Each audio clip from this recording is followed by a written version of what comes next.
Okay, so now we're going to start to put together our steps here and actually get into a little more complex problems. So our first goal is going to be able to go from molecules to mass and vice versa, mass to molecules. We know everything is going to be based off of the center of our chemistry universe here, moles.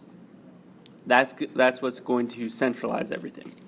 We know how to go from moles to mass, and we know that we do that by multiplying by the molar mass.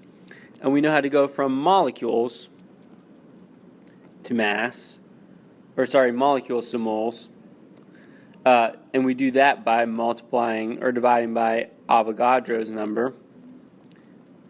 So what we're going to be able to do is go from molecules to mass. And what we're going to be able to see is that if you keep this roadmap in your mind, every arrow that you cross is going to be one step of the problem. So this is going to be what we call a two-step or a two-step process. Okay, so let's actually do a problem here. So this question says, how much would 1.505 times 10 to the 23rd molecules of BCl3 weigh? So what we need is we need that roadmap that we had on the previous page, where moles is the center, mass we know how to get to from moles, and molecules we know how to get to from moles. So each arrow again represents a step, so there's going to be two steps there. So our first step, we're starting out with molecules, we're going to go to moles. So what you're going to do is, let me see if I can figure out how to delete this real quick. There we go. First step, what you're going to do is you're going to put what you're given, 1.505 times 10 to the 23rd molecules over 1. And you're going to do that first step of the chart, which is molecules to moles. So you're going to put molecules on the bottom because that's what you want to cancel out, and moles on the top because that's what you want to go to. Well, in 1 mole of molecules, or if you have 1 mole of molecules, you have 6.022 times 10 to the 23rd, Avogadro's number. You're probably getting sick of me saying that, but too bad, because it's something that's super important. If you put that into your calculator, it comes out as 0.2499. So really close to 0.25 or a quarter of a mole.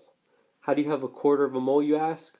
Well, it'd be like having a quarter of a dozen. That means you still have 3 donuts per se, but a mole's a certain amount, it's a certain grouping, so you can have a quarter of a mole. It just means you don't have the full 6.022 times 10 to the 23rd. That makes sense. If you check, 1.505 is about a quarter of 6.022. So then in step 2, we're going to go from moles to mass now. So we take our answer from the previous step, 0.2499 moles of BCl3, and that's what we're going to put over 1, and then we're going to try and turn that into grams, or our mass. So we put what we want to cancel on the bottom, moles of BCl3, and we put what we want to go to on the top, grams of BCl3. In 1 mole BCl3, we know that that would weigh 117.17 grams. If you add up the weight of 1 boron and 3 chlorides. So cancel out moles, multiply across the top there, and what you end up getting is 29.28 grams of BCl3. And so that's going to be our answer. We want 4 sig figs because we had 4 sig figs to start there. Our molar mass has more than sig figs. 6.022 has 4 sig figs, so our answer is going to have 4 sig figs here. What that means is if you counted out 1.505 times 10 to the 23rd molecules of BCl3, take you a long time, but you could do it, it's going to weigh 29.28 grams. Alright, so let's crank it up another notch here. A little bit harder problem. Last one that we'll do. How many hydrogen atoms are in 90.0 grams of water? Water is H2O. You probably don't even get that reference because you don't know good movies. Just kidding. Me being a 90s kid, I of course know Waterboy is one of my favorite movies. You've probably seen that, maybe. But anyways, what we're going to have to do here is we have mass. We're going to change that mass into moles. Then we're going to change it into molecules. And from there, we'll kind of be able to think about it and figure out how many atoms we should have.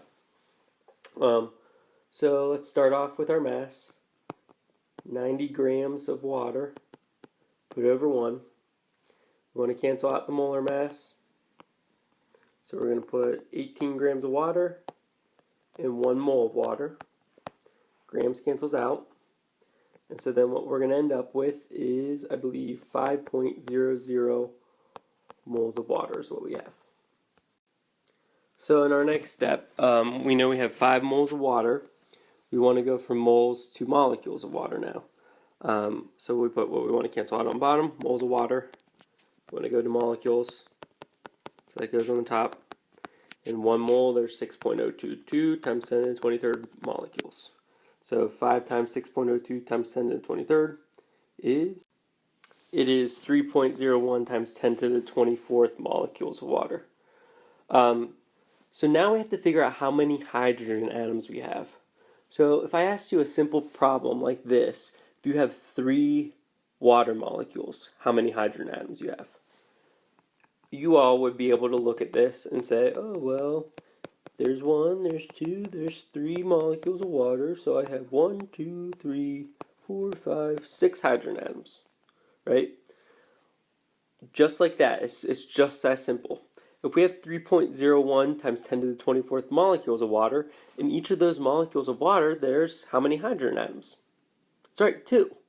So for every 1 molecule of water that we have 2 hydrogen atoms. So we can even set up a part of the tree for this. So in that many molecules of water, for every 1 molecule we want to cancel out molecules, so it goes on the bottom. So for every 1 water molecule we have 2 hydrogen atoms. So we have basically double, or 6.02 times 10 to the 24th atoms of hydrogen in that many grams of water. So if you poured out water out of your sink, measured it to be 90 grams, you'd have about 6.02 times 10 to the 24th atoms of hydrogen, which is a lot of hydrogen atoms. So hopefully now you feel comfortable converting between all these different tools. We're going to be using them a lot here as we approach stoichiometry. It's going to be really important that you completely got this concept down. So go ahead and complete your practice and then check in with me if you have any questions.